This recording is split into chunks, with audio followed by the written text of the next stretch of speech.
So I can't even make this stuff up. I was here 3 weeks ago on October 17th. Today's November 7th.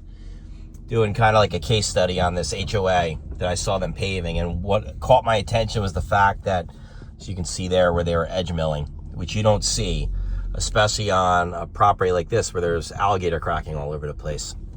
And they're edge milling it, which means they're just going to do a quick overlay on it. And the asphalt, I mean, it's all raveling apart already. Just figured, obviously they got the wrong contractor. But here we are 3 weeks later, and you can see all that raveling in the sun. I mean, this whole thing will wind up spidering apart by, within 2 years. It'll be all reflective, cracked up again, and that's, after all that stone ravels out of there. But this is crazy. I mean, you haven't even seen the best part yet.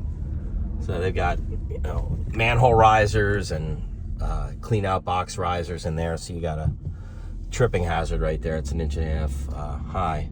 But this is 3 weeks later.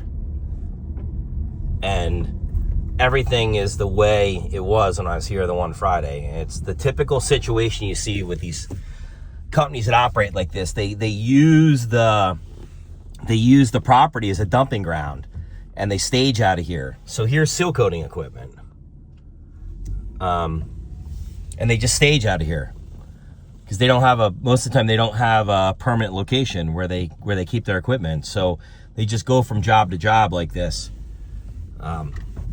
Another seal coating unit, but that's an HOA. I mean, what happens if a fire truck has to get through there? This is crazy.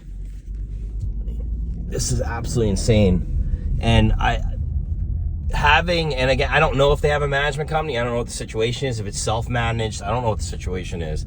But this is something you typically see on, a one-off project where, a person owns a single, commercial property or a residential driveway, and, they get hit with these scams. I mean, look at the segregation in that asphalt. I mean, look at that segregation. So all that asphalt's not compacted. I don't know how well you can see with the sun, but all that asphalt's not compacted. So the water's going to get down there. We've got snow coming in, they're saying, as early as 2 weeks from now.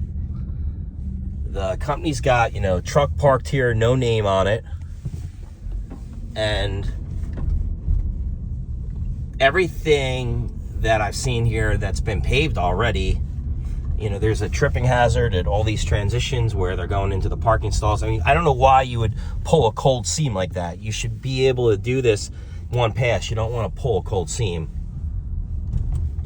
when you're going to the parking stalls. Pull your parking stalls, you move out, you use 2 pavers, pave an echelon if you need to make sure you keep the seam hot.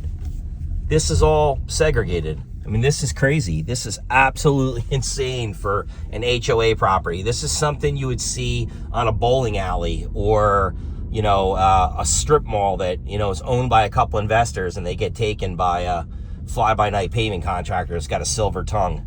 Like, this is crazy that you most likely had a board of people making a decision on a job this size, which is, looks like close to probably, I mean, for us, this would be an $800,000 to $1 million mill and pave. And this is the condition of the area it's been paved already. Striping's not done. Equipment all over the place. I mean, the segregation in the asphalt is insane. Equipment all in here. This is nuts.